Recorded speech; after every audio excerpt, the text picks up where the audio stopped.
Гитлерийн үзэл бодол бүр багасаа төлөвшсөн байдаг.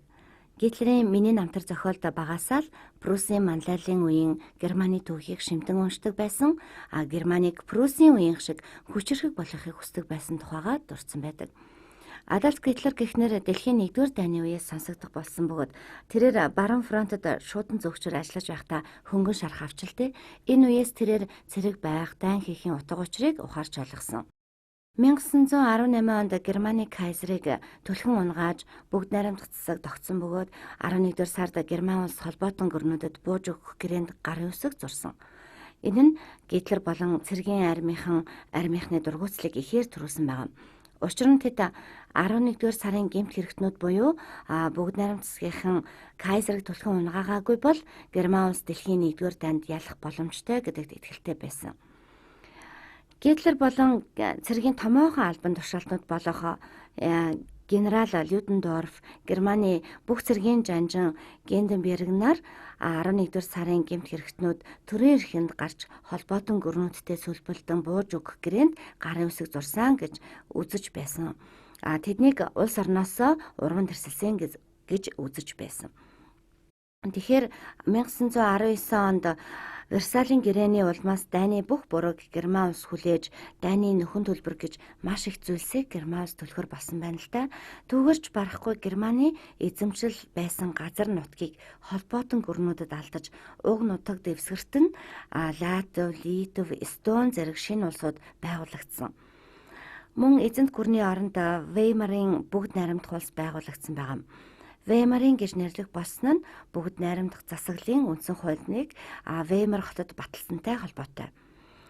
Энэхүү засаглал нь одоогийн парламентын арчилсан засаглалын хэлбэртэй байсан учраас бүгд найрамдах засаглал гэж нэрлэсэн. Ерөнхийлөгч нь ард түмнээс шууд сонгогдох боловч онцгой нөхцөл байдалд эрх мэдлийг нэмэгдүүлэхээр заасан байгаа. Энэ нь 10-аад жилийн дараа Гитлерийг засгийн эрхэнд гаргахад ихээхэн нөлөө үзүүлсэн. Гитлер дайн дуусахад ихээхэн харамсаж байсан ч цэргийн албаа үргэлжлүүлэн хааж байсан бөгөөд тэрээр Германы ажилчдын нам буюу ДАП-ыг тагнан турших үүрэг авч тэдний игнэнд илссэн байгаа. Гэвч Герман үндэстнийг дээд төрөлтөн гэж үздэг. Мөн бүгд найрамд засаг гараагүй бол дайнд ялах боломжтой байсан гэж үздэг.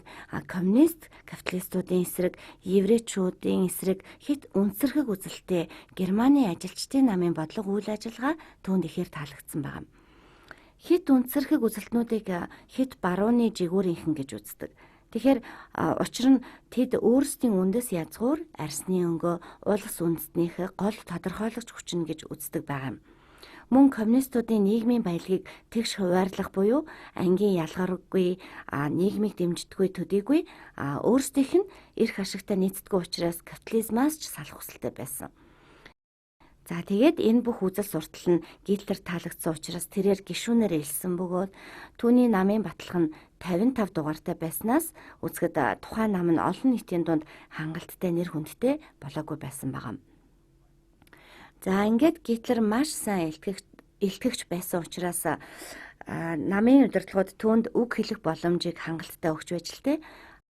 Түүнийг бусадтай мэтгэлцэх үед нь хүмүүс анхааралтай сонсдог байсан. Тиймдээч тэрээр олонний дунд ихээхэн нэр хүндтэй болж байгаас. Удалгүй Герман ажилчдын нам буюу ДАП-ийн нэрийг үндэсний социалист Германы ажилчдын нам буюу NSDAP гэж өөрчилсөн. Ингээд тэд өөрсдийгөө германаар үндэсний буюу националист гэдэг үгийг товчлон нацист гэж нэрлэж өөрсдийн бэлэг тэмдгээр хас тэмдгийг сонгосон. Хас тэмдэг нь маш эртний сүл тэмдэг юм. Хас тэмдэг бол эртний энэтхэгийн аз ирээдүйн сайн сайхныг бэлэгдсэн бэлэгдэл боловч нацистууд хас тэмдгийг үндэстнийхээ агуу дэд чанарыг бэлэгдэх бэлэгдэл болгон сонгосон. Хэн бүхэн танигдах бэлэгдэл болохыг хүсэж байсан юм. За жишээ нь христийн шашинтан загалмайг өөрийгөө христийн шашинтан гэдгийг харуулах гэж зүүдэг бол Гитлер болон нацистууд хас тэмдгийг хүн болгонд хараад ойлгогдох Герман үндэстний дээд төрлийг илтгэх тэмдэг болгон ашиглахыг хүсэж байсан байгаа. Ингээд Гитлер болон нацистууд германчууд бол Арийн үндэстний өр хооч бөгөөд өөрсдийгөө цэвэр Арийн үндэстэн гэж тодорхойлсон байгаа. За Айрын үндэстэн бол дээд төрөлтөн бөгөөд хүн төрөлхтний бүхий л амжилт ололтыг айрын үндэстэн бүтээн бий болгосон гэсэн итгэл үнэмшлийг олон түмний дунд дэлгэрүүлсэн байна.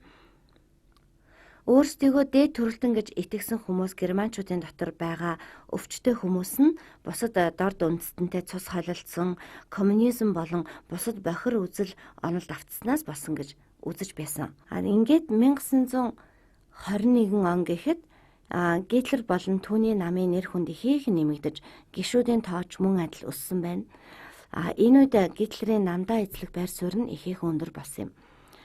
Энэ нь намын дотор хагарал үүсгэд Гитлер хэрвээ энэ хിവэрэ байгаад байх юм бол би намаасаа гарнаа гэхэд Гитлер байхгүй бол энэ намч байхгүй гэж үзсэн гишүүд Гитлерийг намын даргаар сонгосноос тодорхой харагдаж байгаа юм. За ийхүү Гитлер нацист намын дарга болсноор өөрийн илтгэлийг сонсогчдын донд ихээхэн нэр хүндтэй болсон. Дайны нөхөн төлбөр төлөхтэйгээр холбоотойгоор засгийн газар маш их хэмжээний мөнгө зах зээлд нийлүүлсээр байсан учраас 1919-өөс 1923 онд мөнгөн тэмдэгтийн ханш 1000 сая тэр бумаарч биш бүр триллионоор унсан бөгөөд энэ бүхнээс шалтгаалan Веймарын бүгд найрамд хуулсын эдийн засаг хүнд байдалд орсон. Мөнгөний ханшны уналт нь дэлхийн түүхэнд хамгийн их мөнгөний ханшны уналтыг үүсгэсэн бөгөөд энэ байдал нь 1922-оос 23 онд Италид нөлөөлж эхэлсэн байгаа юм. За ингээд 1922 онд фашист үзэл баримталтай Муссолини Ром руу хийсэн марш гэх үйл ажиллагааны дүнд Италийн засгийн эрхэнд гарсан. Муссолини нь Италийн фашист намын гишүүн байсан бөгөөд энэ намын бодлого нь Германы нацистуудынхтай адилхан байсан. Италид Муссолини засгийн эрхийг гартаа авсан нь Гитлерт ихээхэн урам зориг харилсан. Гэвч энэ үед Веймарын бүгд найрамд хуулсын эдийн засаг хүндрэлтэй байсны дээр коммунистуудаас эхлээд улс төрийн бүлэглүүд төрийн эргэлт хийхийг оролдож байсан юм. 1923 он болоход байдал улам хүндэрсэн бөгөөд мөнгөний ханш унаж болох хамгийн дээд хэмжээгээрээ унаад байсан юм.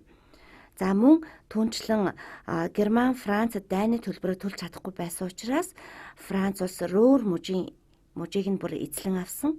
Ингээд Версалийн гэрээгээр Францууд Германы гол ордууд орших Саар мужийг өөртөө авсан. Энэ удаад ган үйлдвэрлэлийн чухал бүс нутгийг нь ч бас эзлэн авсан байгаа юм. Ингэснээр нутгийн ард иргэд ихээр дөрөх болсон төдийгүй зарим нэг нь уурхаад хүчээр ажиллах болсон. За ингээд Рөөр мужид үйлдвэрлэгдсэн бүхэн Франц руу шууд ачигдж байсан. Энэ нь эдийн засгийг улам тогтворгүй болж өөрсдийгөө дээд төрөлтөн гэж үздэг германчуудын хувьд том доромжлол болсон байна. Гэхдээ дан ганц үнсэрхэг үзэлтнүүд ч биш.